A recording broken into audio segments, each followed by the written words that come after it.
Et re à tous, on se retrouve encore pour une nouvelle vidéo. Alors, petite vidéo sur le thème de la phase de construction, de possession, et, et celle-là va être un peu plus longue que les autres, mais vous allez vite comprendre le pourquoi du cas de 3. Alors là, on voit que donc les jaunes, c'est le bloc adverse, et donc le vert, c'est nous. Donc on relance proprement le décédé. En général, on va toujours commencer les vidéos en partant des décès pour les phases de construction. On est sur tout le terrain. Donc on va commencer par donc à jouer côté, à écarter parce que on voit que le 7 est entre les deux. Il y a le 10 qui coupe. Le 9 il a un pressing et ça peut être joué, mais on va dire que ça va peut-être compliquer. Après, le schéma qu'on va faire ici, on pourrait le faire comme ça. Ça changerait pas grand-chose parce qu'on retrouverait des triangles et c'est possible de le faire. Mais là, on va partir sur une base assez simple. C'est qu'on va relancer côté et impérativement, donc là, le 10 va venir chercher le ballon parce qu'il sait qu'on va essayer de relancer court. Donc pas besoin d'être trop haut. Et là, il voit qu'il y a de l'espace, donc il va venir se déplacer. C'est ça le positionnement sans ballon qu'on va aussi aborder dans la vidéo. Toujours se positionner par rapport à ce qu'on voit de l'équipe.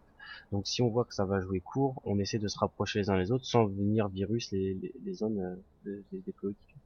Donc on va jouer le triangle avec le MDD. Le MDD est totalement libre. Il peut jouer le 10, il peut jouer le 8, et il peut aussi très bien avancer avec le ballon pour voir peut-être une prof sur le MOD.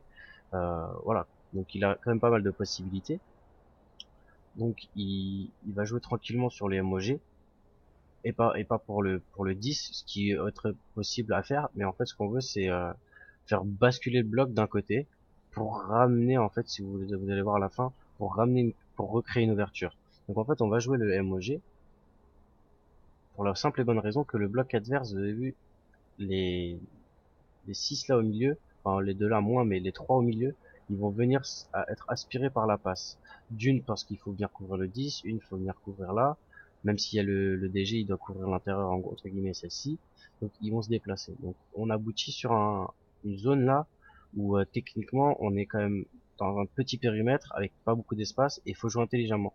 Et c'est là où le milieu de terrain gagne le match, c'est en jouant une touche de balle très rapide, en jouant les triangles. Vous allez voir que donc le MOG a pas vraiment de solution. Là, elle peut être vite anticipée. Même là, elle est compliquée parce que lui peut venir anticiper. Mais si ça se joue très rapidement en une touche, ça s'exécute et ça passe.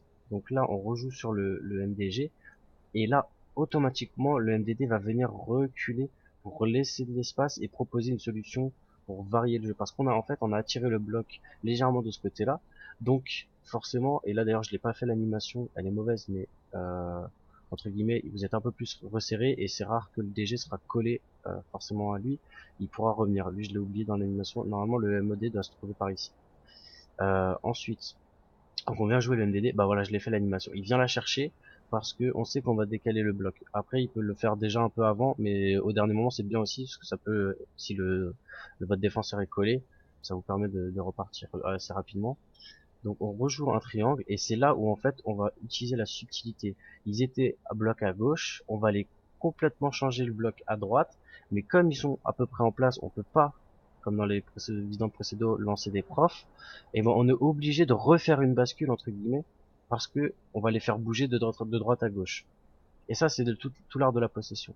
Donc on vient venir jouer le MOD et là, à ce moment-là, lui, il est peut-être perdu, après, s'il faut faire trois quatre fois l'aller-retour, on doit le faire trois quatre fois. Mais dès qu'il y a un des DGDD qui va commencer à s'endormir ou à bégayer ou prenez le dessus sur lui, c'est à ce moment-là que le triangle va venir se mettre en place. Donc la suite logique, c'est MOD, BU pour l'appui, pour la remise, et le 10 qui part en prof.